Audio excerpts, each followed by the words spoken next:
Well, hi, good morning, everyone. I'm Lakomiak. I lead business development for UL's Building and Life Safety Technologies Division. And I'm honored to be here today in this, I guess what I would call a reverse panel discussion. So we're going to have some individuals that I'll introduce very briefly, and I'll ask them to talk a little bit more about themselves, who are going to actually ask me questions about this new program that we have at UL around cybersecurity. What I'll do after introductions is give you an overview of the program, just to set some context before the discussion starts. We'll have plenty of time for audience participation, but I'll be drilled by these three gentlemen up front with some questions that I think you'll find very thought-provoking and hopefully align with what you're looking for out of this session. So with that, we have three sort of reverse panelists today. We've got Rodney Thayer of Smithee Solutions. We've got Dario Lobozzo from Guidepost Solutions and Will Brown from Tyco. Did you gentlemen want to just say a few words about yourself? I know some of you have already talked, but go ahead, Rodney. Hi, so I'm Rodney Thayer, Smithee Solutions. I'm a security consultant since I do convergence, network convergence things. So I work with classical physical security consultants on networking issues and issues around cybersecurity and integration with computers and stuff like that. And you call me when you burn out the network to put it on a 4K camera. You guys are in the room a while earlier. I've already introduced myself. Dario Lobozzo with Guidepost Solutions. Spent my whole career in IT, networking, systems architecture, and now finding that there's a whole community of persons like yourselves who are trying to find ways to specify, find a way to get some kind of standardization around this.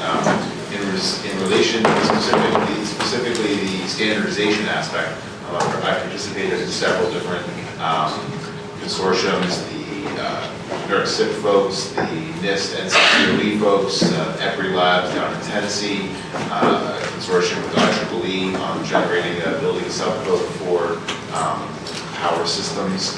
So there's a few efforts. I'm happy to hear that UL is joining the fray. Yeah, Will Brown from Tyco Security Products. I've been working with UL for a number of years on a number of their regulations and standards.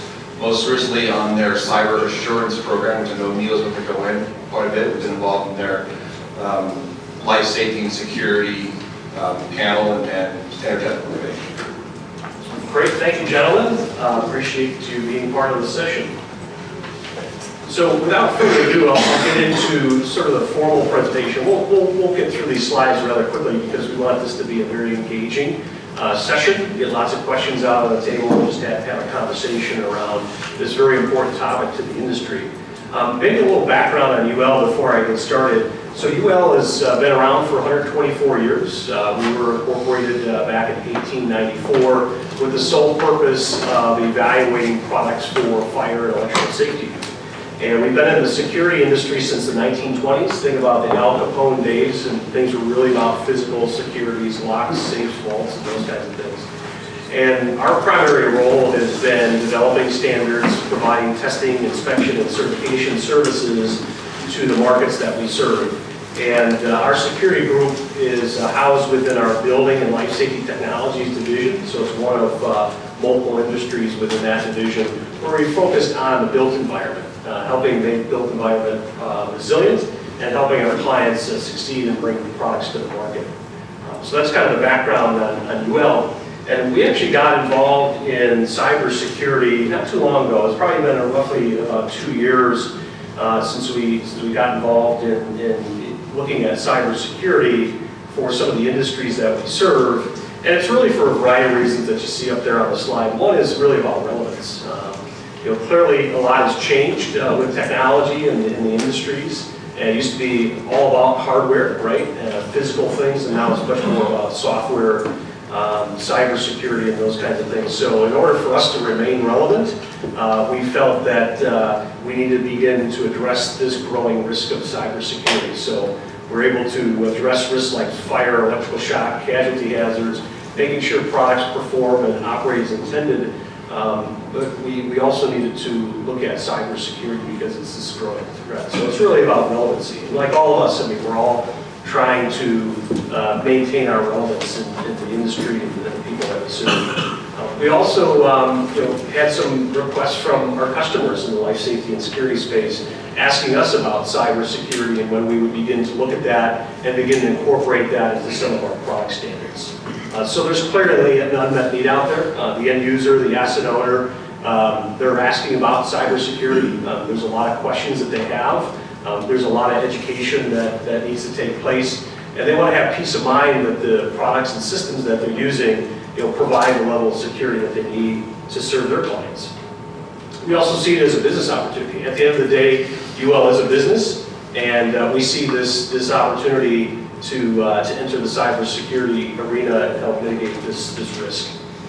And we believe that we have the credibility and trust to do so. UL operates as an independent third-party organization. We're not beholden to really anybody but our mission, which is promoting safe living and working environments for people. So just a little bit more about the history back last year in February. We got an honorable mention from Michael Daniel, of the Special Assistant to the President for Cybersecurity Coordinator, shortly after President Obama's executive order about cybersecurity and what the administration was going to do to address that. And at the time, we had been working with a variety of different organizations, the VA, Department of Defense, Department of Homeland Security, a variety of different software testing companies and manufacturers on starting the initial process of developing a set of requirements for cybersecurity. One of the things that we did, that we wanted to make sure we did, was not reinvent the wheel. There's a lot of great guidelines, there's a lot of great frameworks and other standards out there on the market for cybersecurity. And so what we believe that we've developed is something that's complementary to that. One of the things that we identified with a lot of the standards and guidelines that exist today is provide a set of requirements that's repeatable and reproducible, something that's able to be tested. One of the critiques that we have of some of the guidelines that exist is that they're kind of open-ended, kind of open to interpretation, and one organization might apply them differently to another one. And so when you're looking at a product or you're looking at a system, you want to be able to compare apples to apples. And so we saw an opportunity to develop a really testable standard to evaluate products and systems.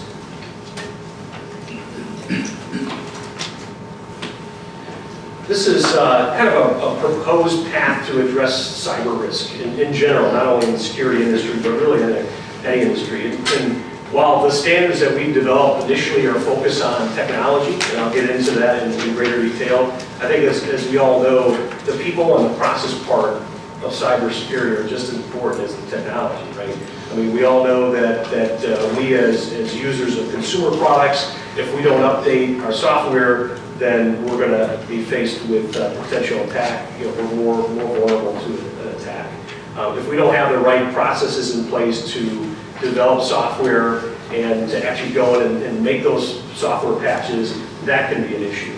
So where we're starting at with UL 2900 is really around kind of the basic role, looking at general product and system evaluation. And then as we drill down into individual industries, which we've begun to do, looking at areas like industrial control equipment, medical, and now life safety and security, what are those specific needs for those specific industries around cybersecurity? And then finally, what we expect to be doing in the near future, we've already begun the process today, is to look at the organization, look at the organization's process and how they do software development. Do they have security in mind at the very beginning when they're looking at product development, or is it an afterthought? From the conversations earlier this morning, I kept hearing the word reactionary. And I think about that a lot because a lot of the things that we tend to do as in terms of human nature in our culture is we react to things, right? We react to events. A lot of what we do is event-driven. There's certainly exceptions. I think there's clearly companies out there that are being proactive, that are, kind of the early adopters and kind of leading the charge. And I would consider Will and his company Tyco and their cyber protection program one of those, which is why we got connected with Will. So if you can address the technology, the people, and the process part of cybersecurity, we believe that the outcomes will be trust, confidence, and peace of mind. And that will really help catalyst for growth. I think many of us understand that cybersecurity is an impediment to growth right now. If we look at our industry and others, people are really concerned about it and concerned about all these devices that we're connecting together. There's a thought that things could grow a lot faster than they are if we had a better handle on cybersecurity. So here's kind of a roadmap of our UL 2900 standards. So back in April of 2015, actually 2016, we published the first UL 2900 standard, which was a general requirement standard for network connectable products. Requirements that apply kind of across the board to any kind of a product that has a network connection. We also, as I mentioned, we also have industry-specific standards for healthcare systems. In fact, that standard was just adopted by the FDA. It just became an ANSI standard and is now referenced in the Code of Federal Regulations. We also have an industry-specific standard for industrial control systems that is on its way to becoming an American national standard. And then finally, just this August, we published a specific standard for the life safety and security industry to address cybersecurity for those products. So that standard, in fact, all of these industry product requirement standards point back to the UL 2900-1, which is a general set of requirements. And then depending upon the industry, what the unique characteristics are there. So for example, in healthcare, the concern is around privacy and protection of HIPAA requirements as an example. So there's things like that that are introduced into there, but these are not wholly new standards. They all point back to that base document, the UL 2900. And as I mentioned, in the future, we're going to be looking at process requirements and even potentially looking at the software development lifecycle and creating some standards around that. So this next slide is just kind of an overview of the process of standards development and how that works. And we did something unique, a little bit unique in this situation with cybersecurity for a couple reasons. One is we wanted to get something done in a relatively aggressive period of time. And if anybody's been involved in standards development, you know how painful it can be. I mean, you're trying to reach consensus with a group of stakeholders, and it's very difficult to do. It can drag out for years, actually. And so the approach that we took was we got together a group of individuals, like-minded individuals that wanted to address this issue of cybersecurity and start to address individual products and systems. And so you see we got together with the Department of Veterans Affairs, Idaho National Labs, Department of Homeland Security, academia, government, and put together an outline of investigation for cybersecurity. We ran some pilot programs. We found some customers, some manufacturers of products that wanted to be part of this program. And the purpose was to refine the requirements, to actually try them on, go in the market and try the requirements on. So with those learnings, in March of 2016, we published the first edition of UL 2900-1. And then shortly afterwards, we started the ANSI standards development process, which is the formal process that I think many of you are aware of, where you have a balanced technical committee. No more than 1/3 can be comprised of any specific industry group, so it's balanced that way. And there's voting, formal voting that takes place. So just earlier this year in July, that standard became an American national standard. It's actually a bi-national standard. It's been accepted by the Standards Council of Canada as well as here in the U.S. So it has the designation of an ANSI standard, both here in the U.S. and Canada. And then, as I mentioned, just this August, we published the first edition of the UL 2900-2-3 standard for life safety and security. Isn't that just the outline? We call it an outline. I guess that's in UL terms. We call it, it's a non-consensus standard. I guess that's the best way to consider it. But that's, well, after public or whatever, it goes through the process. Basically, with some refinement, you're just basically saying that's going to be it. Well, so what will happen is now that we have the non-consensus standard developed, this outline investigation, we can begin to use it. The industry can begin to use it and refine it. And then in parallel, right now, we're actually forming the standards, the formal standards technical panel for that standard, which will run it through the ANSI process. So we expect that there will be changes. Yeah, absolutely. But it's not just an outline, it's fully baked. I mean, it's a whole document, it's not just a bunch of chapters. It's not a guideline, it's not, I mean, it's very mandatory language, it reads exactly like a standard. So it just didn't go through the formal ANSI process with a balanced technical committee.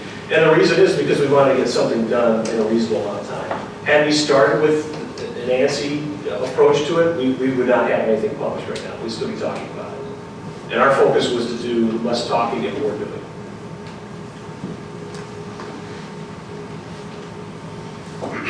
So just to give you a bit of a glimpse into the UL cyber insurance program and some of the content of the standard.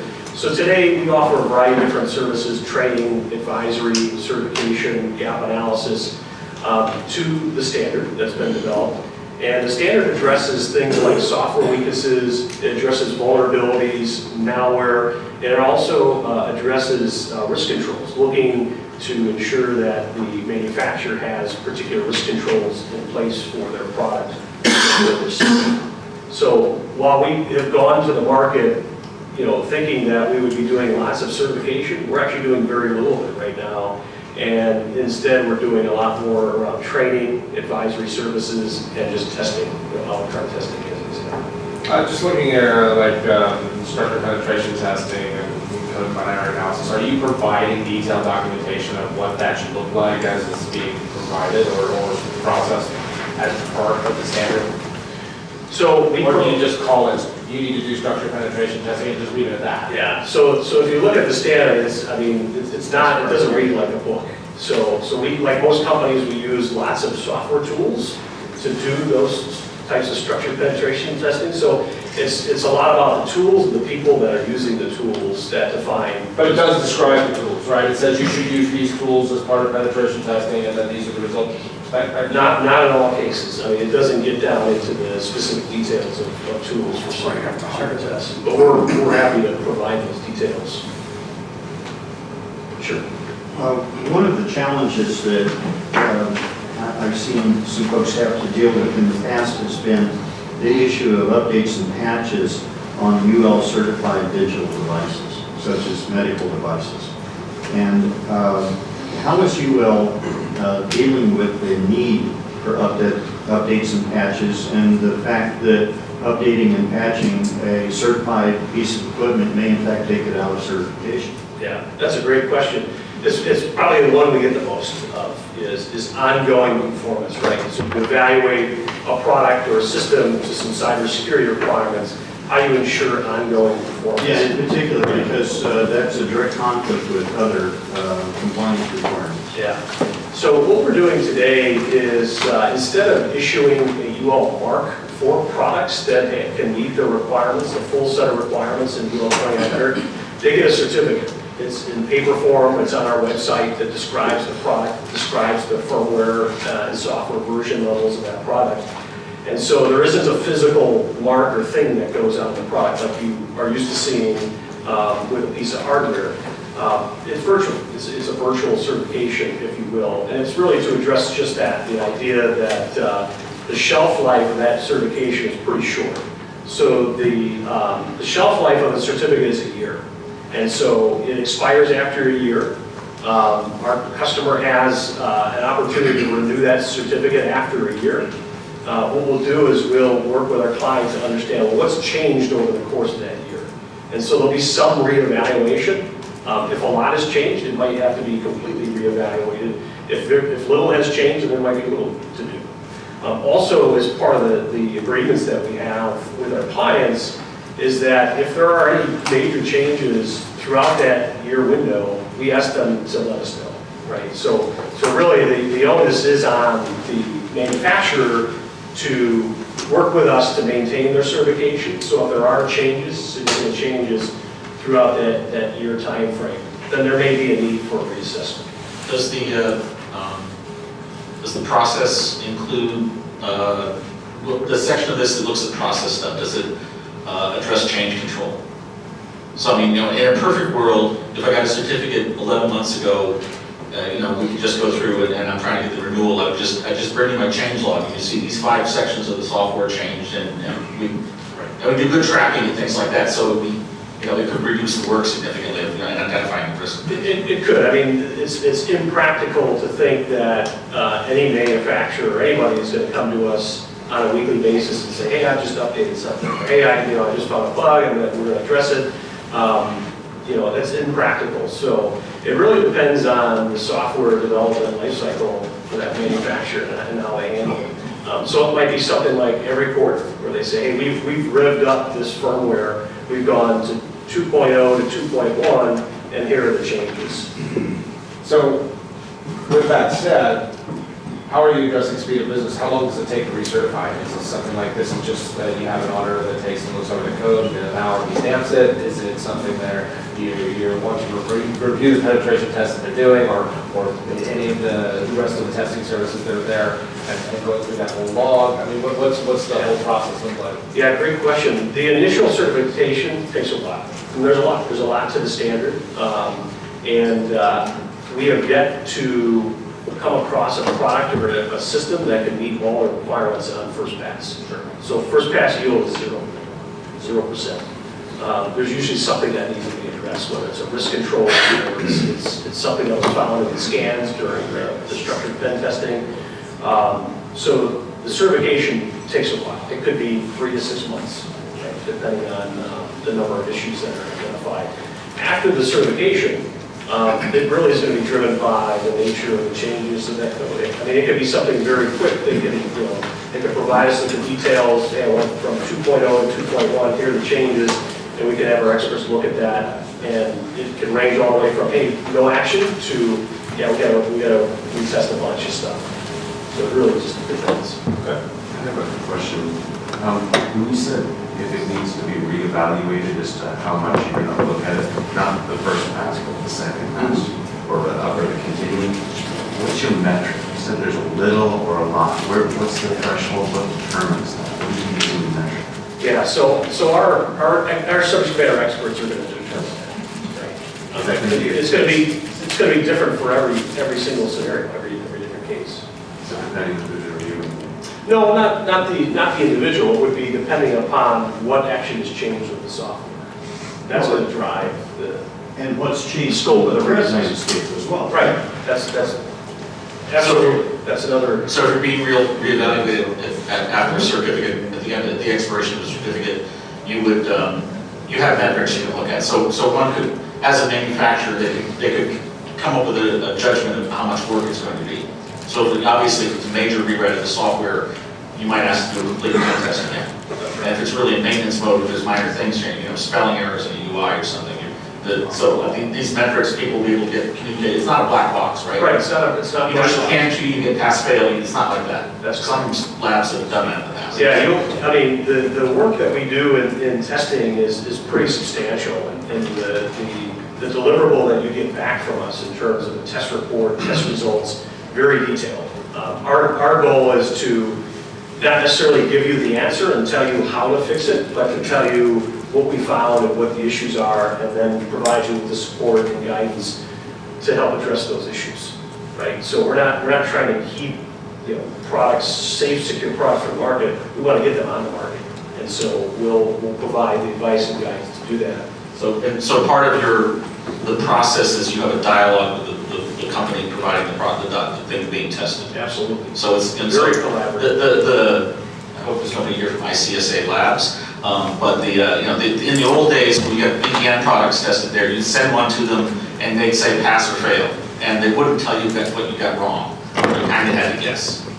So the idea is you get a detailed report back, and the manufacturer should be able to have some kind of be able to identify what an issue was that you guys said didn't pass. That's right. I mean, we have one client that has an IP camera that we've evaluated, and we've done some structured pen testing on it, and all kinds of issues. And we spent a lot of time helping them understand what those issues are, providing them all the scan reports and everything, and also help refer them to individuals that might be able to help them address those problems. I mean, we're not endorsing anybody per se, but in the interest of our client, we want to provide them with a resource that they can help address the issues that they have. How much does this cost? We'll go back to that. So Neil, I was going to say, this is a great, you're getting a very engaging conversation. Yeah, thank you. You're getting through your presentation yet. That's okay. So since we started the Q&A now, let me, I have the remote, I have the microphone here. Let me pass this around to everybody who's got some questions for you. You talked about the certification being per product, yet a lot of manufacturers' products are, the firmware sets are by series of products. So can you get a certificate as a manufacturer for the series, or is it only by product specific? Because that's a lot of products from certain manufacturers. Yeah, great question. Yeah, so what we're going to do early on in engagement with our client is understand, do they have product families? And what are the differences between the products in the family? Are they different images in the software? Are they the same? Is it just the color of the physical product is different? So a lot of that work is done really early on up front to understand that. And we're only going to test, so if you have a family of 10 products, and the differences between those products are not going to impact our cyber evaluation, it's not 10 times whatever the cost is for a product. Just like our normal certification for hardware, same thing. I would imagine that through that process, you're gathering a fair amount of proprietary information from that vendor, and that's imperative to the process that you're doing to understand what is the difference between this product line and that product line, this family and that family. But that may not be pertinent information that they want to release to consumers. So maybe you can go into a little bit for the manufacturers in the room, what part of the process stays internal to yourself, and then to the consumers in the room, what part of the process is resultant as a report that we can use as a rubber stamp. So I imagine that there's two pieces of it, unless I'm misunderstanding how the process works. No, you got it. So in the case of the work that we do with our clients, typically manufacturers or service providers, that is all completely confidential. So none of that information, even the fact that we're working with them is confidential. So you'll never hear us say, hey, we're working with so-and-so and they submitted XYZ product. You'll never hear that from us. What the public will see is when a product is certified, it'll appear on our online certification directory, or they may get a copy of the certificate from the manufacturer, because the manufacturer will want to use that certificate as evidence that they have gone through some evaluation process on cybersecurity for the product. So besides those two things made public, nothing else is. So yeah, clients are giving us their source code, which is highly sensitive. And what we've seen is that we've actually done more work on site with our clients rather than having them send their source code to us. It's very risky. So that's something we definitely want to accommodate as well. Ronnie, before you go, I just want to get a follow-up. Are they getting a certificate that says you're now UL blah, blah, blah certified, or is it a report? Yeah, it's just, so if you meet all of the requirements in UL 2900 standard, whichever one it is, depending on what the product is, if you meet all the requirements under that certificate, the certification is a declaration of conformance to that standard. It basically says, I meet all these requirements in that standard. Anything less than that, so if you just come to us and say, hey, I would like to do 5 of these tests that are up here, or maybe I just want to do structured pen testing, then you'll get a very detailed test report. It's not a certificate. It's not a certification. It's a test report. Is there a large test report that backs up a certificate that Yes. a manufacturer could provide to Absolutely. an end user? Yeah, the manufacturer owns the test report and any of the data or work that we did, so it's theirs to use. Right here. Sir? So one of my questions is, what's the incentive for a manufacturer to want to go through the process? I came from the fire alarm manufacturer, and we knew what the incentive was. We were going to sell a product because AHJ would approve it. But in this case, my concern is if your process is too onerous and expensive, it's going to discourage the manufacturers we need to provide this certificate. Yeah. It's a great Can I question. add on to that, Neil? Oh, what's that? Can I add on to that? Please. So Neil, I know this is the question that you and I have had a few times now, right? so that we, you know, I don't know how many conversations are going on here, right? But I mean, how much demand is there from the industry on manufacturers for cybersecurity in the first place, right? And I know we get a few organizations that are gung-ho about it, and they're all in favor of it. But those are the same organizations that have their own teams doing the security testing. Majority industry is not looking at cybersecurity as a major factor, right? So how do I, as a manufacturer, because to your point, make the decision to make this investment into UL, whether I'm someone like Tyco who's got a lot of investment already in cybersecurity that I can go talk to those guys, or whether I'm someone who doesn't have a lot of investment in cybersecurity for development of my products. How do I want to make that investment into UL? Now, I did one more piece of this, Neil. I think the conversation we had before. Why would I go to UL for this and not someone with a bigger name in cybersecurity? So great question. I'm glad and expected that would be asked you. So where do I start? So this morning we heard a lot about reaction, right? We react to things, and I guess that's just the human nature of our culture here in North America. Is that we react to events. Something bad happens, and we scramble and try to put things in place to mitigate that in the future, right? So. There happens to be companies out there that are proactive, and they want to be proactive. The customers that we're working with at the moment, these are the early adopters, right? For most things that are new and most change, I mean, there's always going to be early adopters. For the most part, they are seeing cybersecurity as a differentiator for themselves. So they have clients, they have end users, they have asset owners, integrators, specifiers, and they want to leverage cybersecurity as a product differentiation. They want to market on it. And so as they go to market and show how their product or their service is different than their competitors, this is one of the ways. And so that's, I would say that first. The market dynamics with this are no different than any other service or product or other market dynamic offering. And that there's a balance somewhere, right? So it's risk mitigation at the end of the day. To have a product tested or certified and evaluated for its cyber posture, it's risk mitigation. So I guess as a manufacturer, if I were a manufacturer, I'd be wanting to demonstrate that I've done, my due diligence, that I provided the standard of care based on industry best practices, because that's what I want to do for my client, my customer. Now, how much am I willing to pay for that? That's that certainly enters into the equation as well. And so I guess it really starts from the end user or the asset owner, right? If they are demanding safe products, they're demanding secure products, how much are they willing to pay for those safe and secure products? So it's going to work like a market, like anything else. And I think as we move down this path, I mean, there's a lot we're learning. I mean, we didn't go into this having all the answers to everything, far from it. And so I think what we're doing is, finding the right balance between, what are the common sense practical requirements. What's a practical way to evaluate a product or a system to those requirements in a cost-effective way, in a meaningful way that's valuable? Ultimately, the market's going to decide whether or not we got it right. So I got one more follow-up to that question, and that is, you look at standards like 294, 1076, 603, some of the other standards a lot of our products have to go through. A lot of them have requirements for encryption and other security mechanisms in there. How soon do you see UL 2900 being referenced as part of those standards?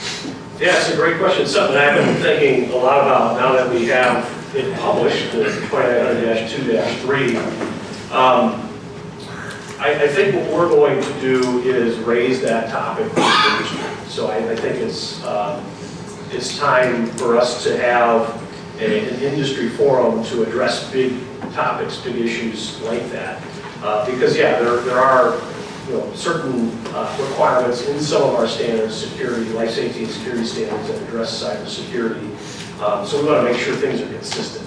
So I think that'll be a question for the industry.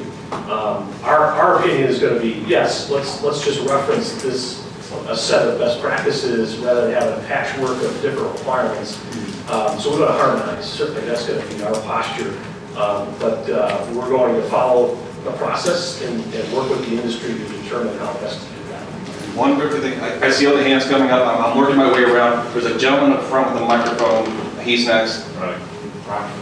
Yeah, so when we get a certification on a product, that say it was stamped today with the UL 2900, and 3 to 6 months from now, there's a major threat that now the product that went through the penetration testing may be vulnerable. Is that going to be notified by UL to the manufacturer that all of a sudden that we're vulnerable of that threat, or is that just going to wait till the end of the certification period to get recertified? Yeah, so what we're doing with the standard and the certification programs is we're using all the publicly available databases for known vulnerabilities. So as new vulnerabilities arise, those databases are going to be populated. The assumption is that you as the manufacturer are monitoring all that stuff as well and managing that, and then addressing it as it arises. So our expectation would be that you would come back to us and say, hey, we've just upgraded our software. We've just addressed this new vulnerability. Here's what we've done to correct it. That said, the standard is going to be a living document, and we expect that is going to change and evolve over time, probably pretty rapidly. It has to, because of how the threat landscape is changing. So Neil, one more thing, I'll give you a heads up, we've got just under 10 minutes left in this session. I'll take that. So my question is very simplistic. As a specifier, I like simple questions. yeah, and so I just wanted to make sure I'm clear on what I just heard. So if I specify that I want a product to be UL certified, I don't expect to get a test report. Because if I get a test report, it doesn't mean that it's certified, first of all. And then the other part of it is, as the quote-unquote standard changes, and I say, I want whatever product to be UL certified, that may or may not be true 6 months ago, as I usually write specs that are a couple of years old. So I just wanted to make sure I heard it clear. Yeah, so for the certification deliverable, you may get two things. You may get the certificate, that's physical paper form, also online, an electronic certification directory, and you also might get all the data that backs up that certification. So it may be that an asset owner says, yeah, thank you for showing me the certification, but I want all the detail behind it. So give me the detailed test report. That's a very different and distinct service from a testing only service. Yeah, well, so the certification says that you've done all the testing. You've met all the You requirements. met all the requirements. Exactly. Correct. And a test report says, if I have the time to look through it, I may find that there's one piece missing.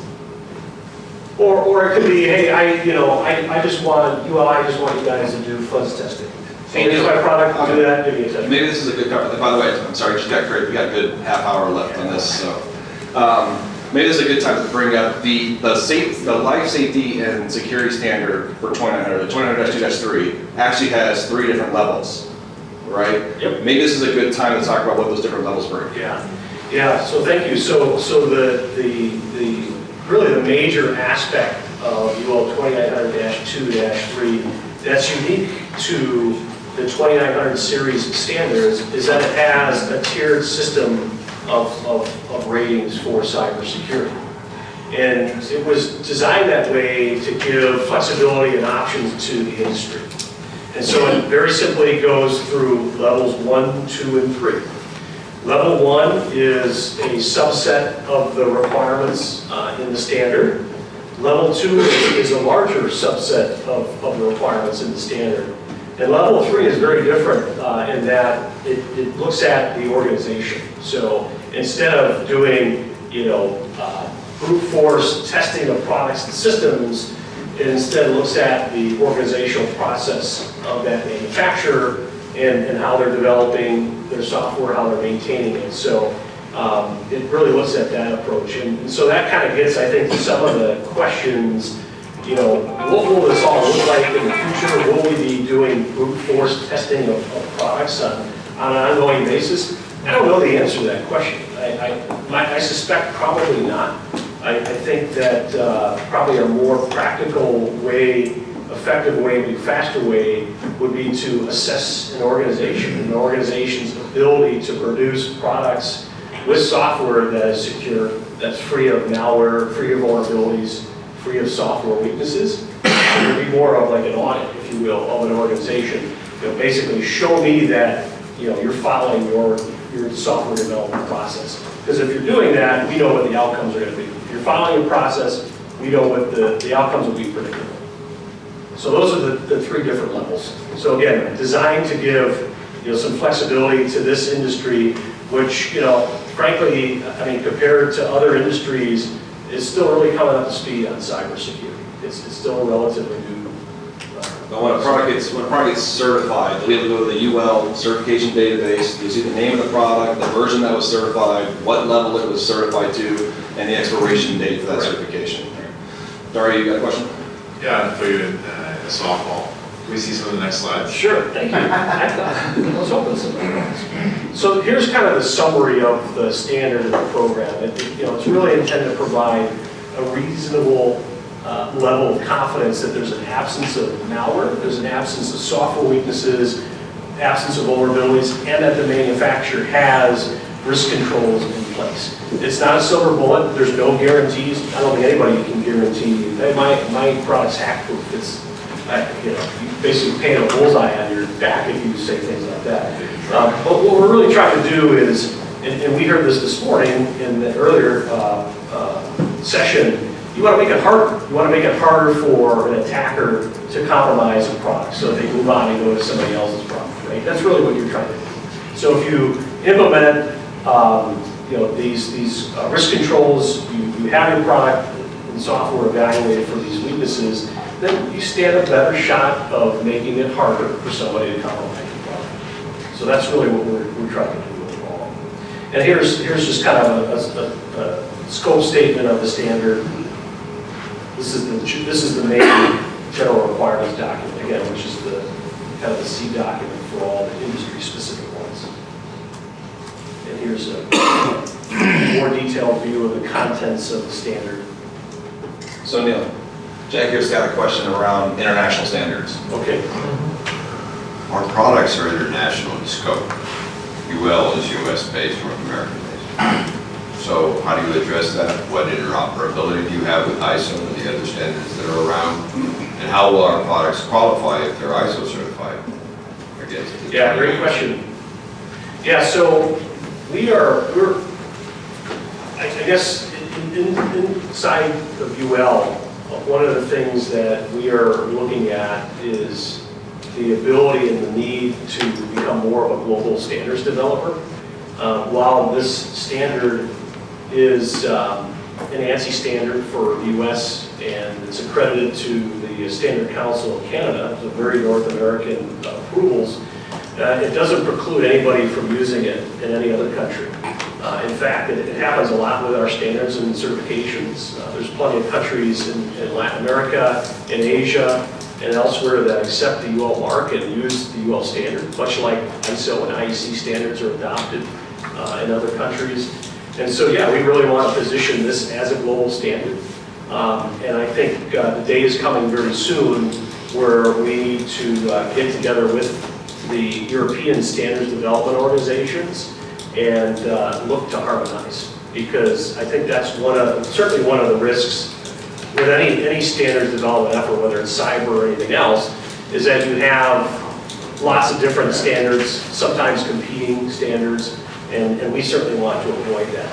We believe that what we've developed is unique in that it takes a more of a laboratory approach, if you will, to be able to do a repeatable, reproducible test of a product versus leaving it open to interpretation of an organization to apply a certain set of requirements. But are you ramped up enough to avoid delays in product development for manufacturers having to submit these products? We are, in fact, probably like many of your organizations, we're all competing for a lot of the same talent, very expensive talent at that. So currently we have around 450 professionals globally that are subject matter experts in cybersecurity. Many of those come from our transaction security business, which has been acquired through a variety of different acquisitions over the last 10 years. And we continue to scale up our operations in North America to meet the need. I guess the kind of the good thing is that what we're finding is that most companies are not ready for certification, and so we've been able to sort of ramp up with the demand of the market. Again, doing a lot more of the relevant testing and advisory services and training. Yeah. So one of the greatest issues facing cybersecurity, and has been the issue for many years, is standardization of protocol in terms of testing. One of the issue is that it's one thing to build a standard, it's another thing to all agree upon how you tested products, okay? And so many of the issues are that the cyber community has always had their own version, each company having their own version of what is correct and what is true and what is acceptable. So I think that, you know, to make it a little easier to digest for a lot of the companies out there, and to also be able to define that, are you willing, as an industry leader in UL or certificate or standards, is to create an open protocol for defining your version of testing? I think we'd be open to entertaining the idea. That's a great question. I'm not the person that could give a yes or no on that. I mean, I understand the point. I think it's a really good one. And I know the way that we operate is very transparent with our individual clients. So we're not looking to obfuscate how we're doing something. We want to provide that information so they know how to address the issues. So we want to be very transparent around that. I would actually put it back on the industry to say if the industry desires to have an open protocol on how to test and what tools to use, please let us know. We would love to convene such a group to do that. So can I just one more thing? So with that in mind, the issue is thought leadership and defining that. Having RSA come together and doing that would be almost a far stretch and probably never happen. But those who are leading the industry as thought leaders, if they were to come together and actually broach that to the cybersecurity community, that may be helpful. So UL should probably, as a thought leader, maybe do a little more to try to do that too. Well, thank you for that. Yeah, I think it'd be very appropriate because that is a big challenge, right? And so we're very open to that. Super hard question. Can you back on slide? Sure. Thanks. I just wanted to take a photo of it. Thanks. Yeah, I think we're gonna be setting these presentations around. Are you sure of the deck? I'm happy to do that. Sure. Oh, great. And it's recorded too, so you're all on video. And audio. I'm sorry, I do have a real quick softball. You said level 1, subset. Then, if I heard correctly, you said level 2, a bigger subset. Correct. And I don't get... Or it's the whole standard. Well, I don't get a bigger subset, so what aren't you doing on level 2 since level 3 doesn't relate? Yeah, do you have the definition of what the subsets mean? Yeah, you said Yes. I don't get that. It's in the standard. Plus. Yeah, I don't have it in memorized. I think level 1 is mostly a documentation, low review. Level 2 is the entire 2900 standard. Level 3 is the entire 2900 standard, plus some patch maintenance and things like that. Okay, good. Thank you. Process. Yeah, the process. It's the ongoing process. So level 2 is all. Level 2 says you passed all the requirements of 2900. But 2900-2-3 adds additional stuff on top of the dashboard. First of all, I'm really happy to see cryptography as part of the risk controls and risk management. Do I understand from that cryptology will be part of the process for every single 2900 certification, or can devices be certified with or without cryptology? And then let me just also say to that, the biggest fear that I have is incompatibility of compliance standards. And as I understand it, 2900 is not a certification for an entire IT system. It's a device level certification. That's correct. Okay, so on issues like cryptography, there are many cryptographic standards. Ideally, we want products that are relatively universally adaptable to a network. And so one concern regarding that is that something might be certified with, say, 128-bit encryption, and something else is 256, and the two are incompatible, and we can't make them compatible because that would take it out of the UL certification.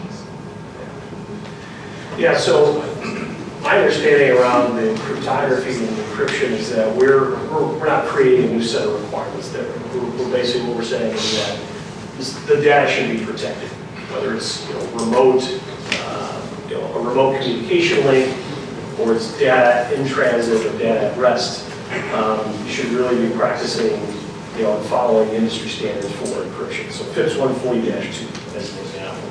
So what we try to do there is reference standards that are already widely adopted.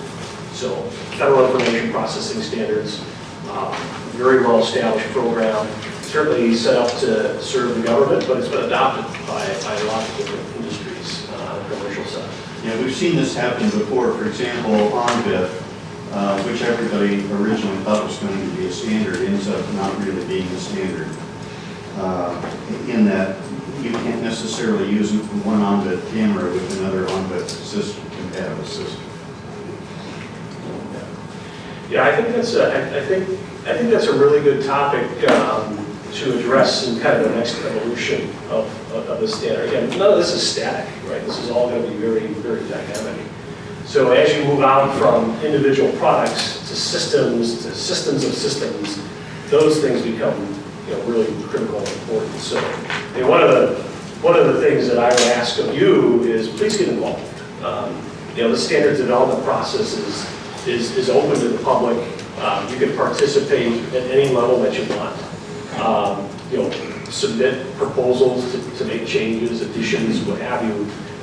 Our intent is for it to be very transparent, and it's not just a UL-driven thing. I mean, we're a facilitator and a convener, but we have smart people like Rodney and Will and others that form the technical committee for this standard. So I was going to say, so Neil, on that note, how would someone on here get more information, getting more involved? Right there. Ooh. I'm happy to be the point of contact. So I have a follow up on the cryptography. My understanding, it will help me, I don't remember if I'm quoting it properly. My understanding is that the standard is trying to point at using modern protocols and things like that. So we'd rather hear it talks about using TLS, which has a negotiation mechanism which would deal with the 128 versus 256 thing. And so some of this is sort of we're trying to gain a level. So, in the old days, you guys said 128, it was like you're describing a bolt. Oh, it's 4 inches long. So, these protocols are more sophisticated. Hopefully the process would push people towards using the more sophisticated stuff that would address some of that kind of question. I think that's exactly right. I know there was a lot of reference in the standard to the FIPS standards, the FIPS 140-2 standards, for example. Your question? Yeah. How do you anticipate dealing with camera vendors with multiple models? Are you going to give them a blanket, or are you going to go by individual model for certification? Yeah, so I think that was a question similar to the gentleman we had up here is, how do we treat a family of products, right? Is it 10 times whatever the cost is and effort is for a single product? It's really going to depend on the nature of the differences between those products in that family. I mean, if it's 50 SKUs and the only difference is the enclosure, the color, hardware-related things, then no, it's one. If there are different images of the software and firmware, help us understand what those differences are, and we'll determine what the scope of the testing will be. So it's not a linear type of situation.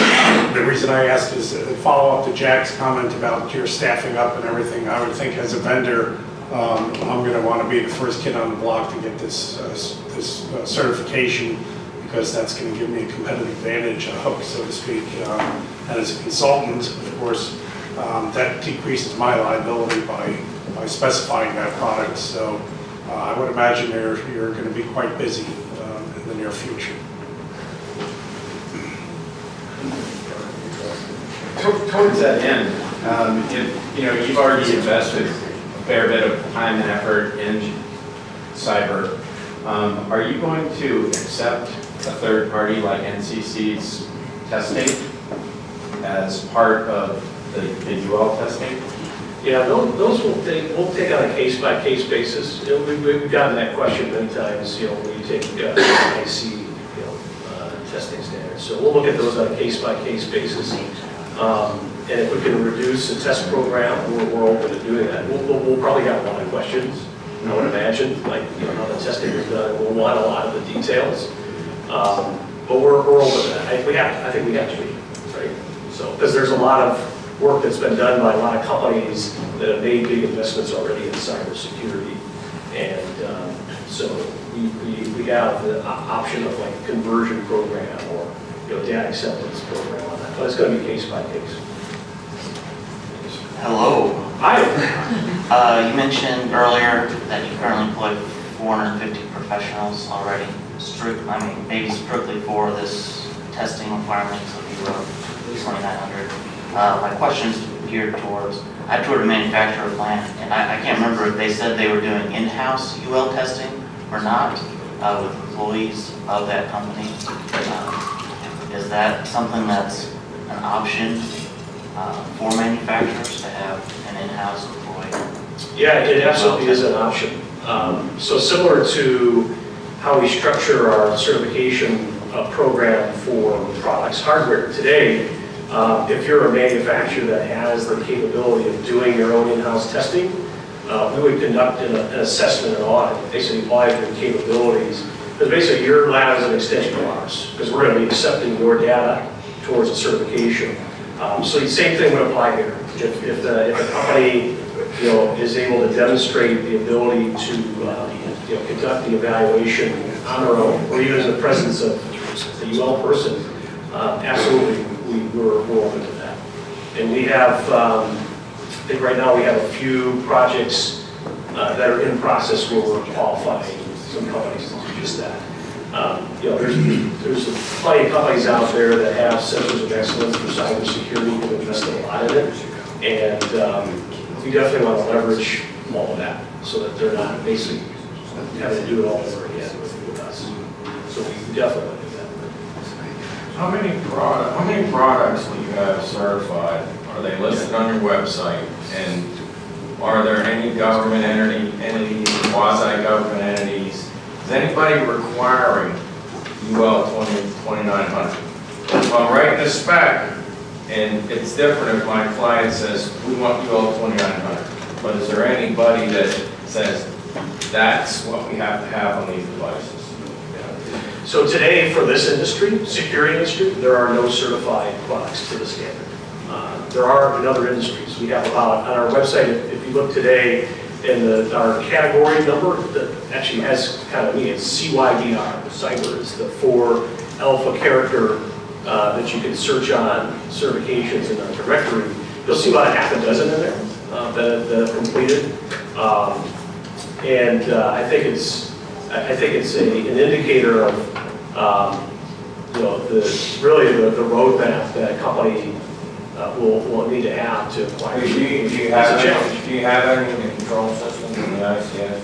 I believe there may be one in industrial control systems. If I could add just one more thing, that you were asking if there's any government agencies or anything that are requiring any kind of UL. I haven't seen anything that's actually calling it UL 2900. On this one, yeah. Right, but I would say recently we saw a few months ago a House resolution bill come across and being drafted, and it had a lot of requirements for IoT devices that would be for government facilities. And it had a lot of things, minimum password requirements, encryption, and things like that. And at the very bottom down there it said, you can do all this, or you can get a third-party certification that's applicable.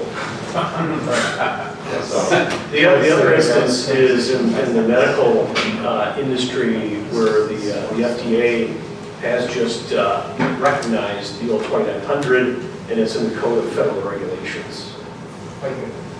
So, yeah, I have a client that's in that realm at this point, and we are going to follow that process, because inevitably, we're going to figure out that this is a standard that's going to be applicable. Food production, food protection, the chain of custody, defining the threat via that. Dario, you have a question? Could you hop back just one slide? Yep, that one. Does that look like me? Sorry, this one? Yeah, that's perfect.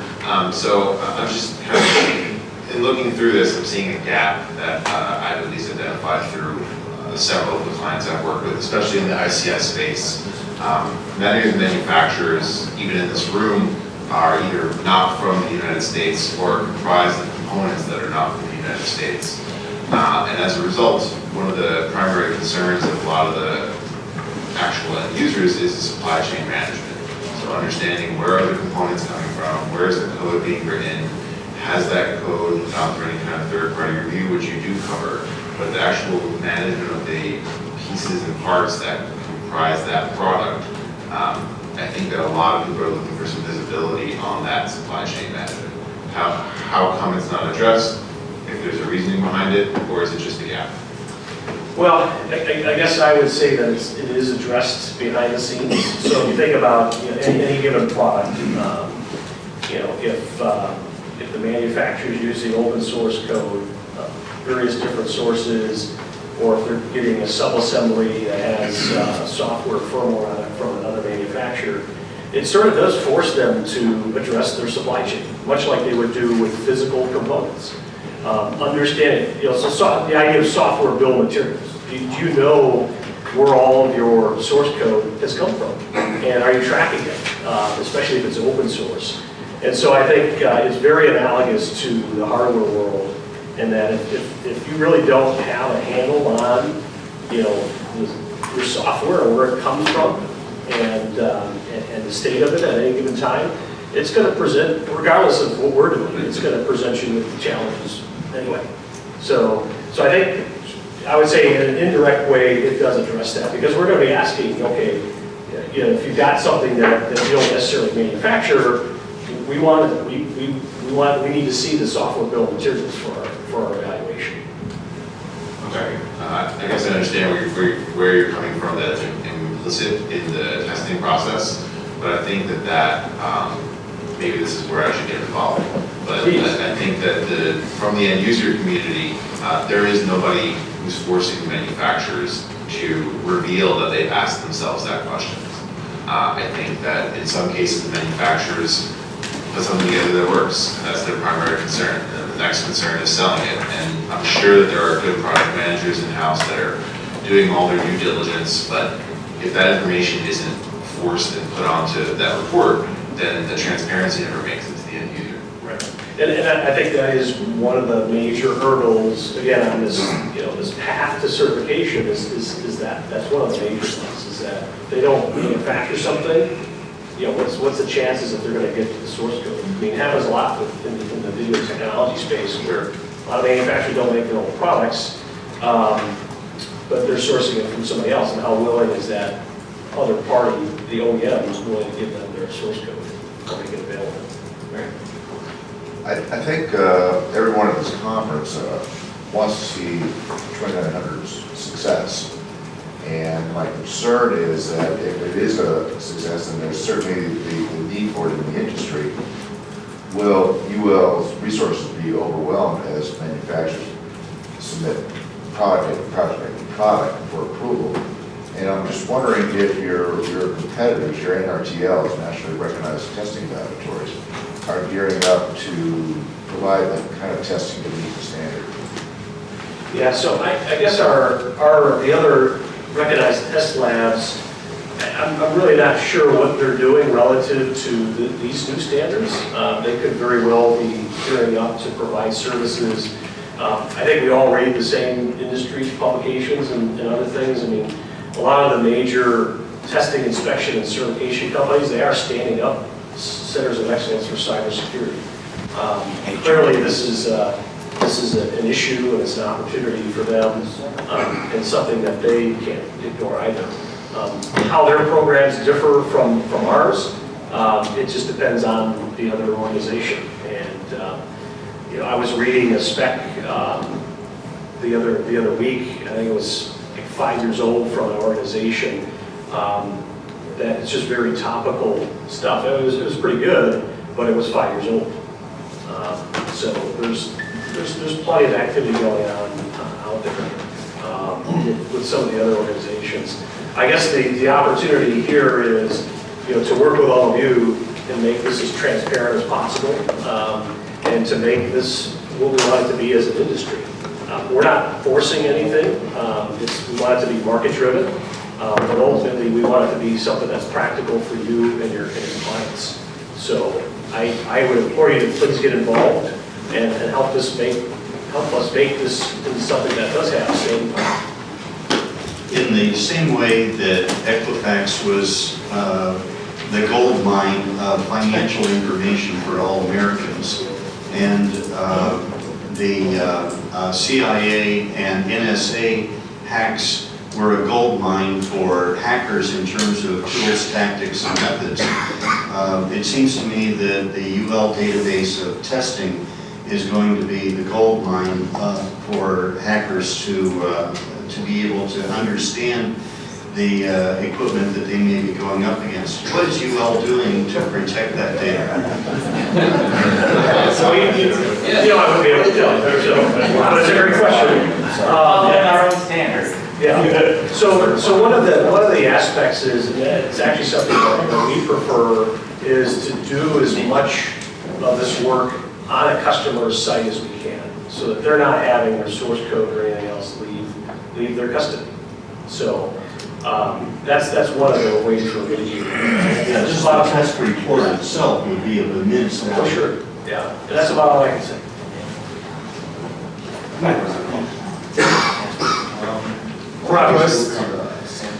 want to ask about the liability exposure and how do you deal with it. For example, the consultant specifying for a customer that he needs to use the UL certification, the manufacturer passed the certification, what is being installed, 3 months after that, the customer is being hacked. And as a turnaround, the customer sues the manufacturer turns back to you guys. Say, well, we certified, well, what is our protection? Yeah, so the nature of the business that UL is in, we're sued all the time.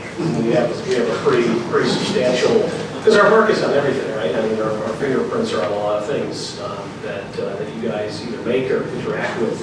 So that's just the nature of our business. This is going to be no different. I fully expect that we will be involved in liability situations. I think from an integrators or specifiers or consultant standpoint, I think it really boils down to what are the things that you've done to best support your client? What's the due diligence that you've done? And have you taken the sort of the minimum standard of care? I mean, this standard is minimum requirement. You could do a lot more than what's here. This is just kind of, I think, a lot of baseline blocking and tackling. So I think going into the market as a consultant, or integrator, and using the best practices and standards that exist, that's one way to mitigate your risk and liability. Because it begs the question, right? If you're on the stand and you're asked, well, one, were you aware of these standards or anything, right? It could be guidelines, could be anyone's standards. And okay, if you were aware of them, did you use them? And if you didn't, well, why didn't you, right? So I think. We would rather see this be market-driven than regulatory-driven. And I think the industry still has the ability to manage this on our own rather than have somebody shove it down our throats. So again, another call out to please get involved, because instead of being reactionary, we could be proactive, shape this how we need it for our industry rather than being forced upon us. In regards to your having the manufacturers do the UL testing on in-house and an extension of your lab, as you said, and in light of the recent events with Japan doing their QC with airbags and aluminum and so forth, what audit or procedures do you have to verify that they're fabricating these results? Yeah, so what we're doing, there's a couple of points to that. So one is the longevity of the certificate, right? It's not in perpetuity, it's a year. And within that year, you know, we're asking, you know, our clients to let us know when they change something. So we're not going into a factory, we're not going into their facility and examining code throughout that year. You know, they share in the liability, or they share in the responsibility, I should say, for ongoing conformance. Now, if somebody wanted us to come in and do an audit, I'm certain we would have the capability to do that.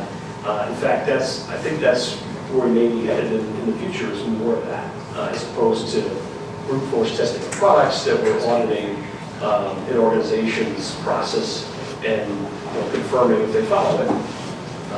So yeah, I think we have the capability today, and we'd be willing to go to an organization and evaluate their process to handle this. So Neil, we got about 3 minutes left, and I just talked to my fellow panelists here, and first of all, we want to say thank you guys for all your questions, because it means we didn't have to ask as many. Yeah, this was incredible. This was probably the best conference that I've ever been at, most engaged audience, people, so thank you. So in the essence of time, Neil, I got one question left from an audience member over here, and I think that's going to be the end of the session. Can we cover the cost, because he said he would get back to it? Oh, that's true, Neil. So like any good engineer, the answer is it depends. Depends on what you're buying. Depends on what you want. So it could be substantial. Cybersecurity is a huge investment. I mean, huge. Forget about us. Forget about it. I mean, you know, it is a big investment to make, because it's something that you have to stay on top of constantly, right? It's not a one and done. Hey, I'm great. You know, like the story about the insurance. Hey, if I buy insurance, I don't have to worry about it anymore. I don't think so. Hi, could you give us a few seconds of perspective on the problem that I have often, which is some of the PSIM or the ISMS, or the kind of knitting together of devices and systems. I don't think this family of standards covers it. But could you just talk about how can we CYA on that issue? It's a great question, and a big challenge, certainly for the industry. I think today, if somebody approached us and said, hey, here's this integrated system that I have, then I would like to get it certified, that we could find a way to do it. Is there anything that we could point to say, we want you to do this integration, we want you to do it according to whatever standard, or, you know? I think this standard would kind of form the basis of that.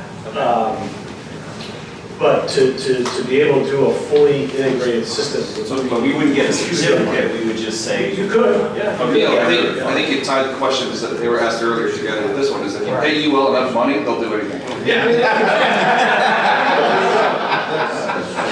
I think that's a Neil. This is not a panacea, right? I mean, yeah, it doesn't address the IT side of things, right? I mean, which I think is part of it's really a start. It's a starting point, and we went into this saying, okay, what can we do as an organization to have a positive impact on this? And this is where we started.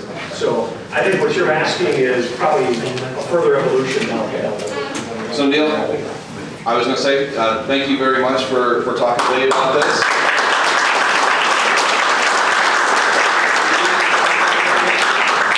And I know you'll be around here today, so if anybody else can either follow up questions, that's the guy to harass. Or call again. Harass. That's amazing.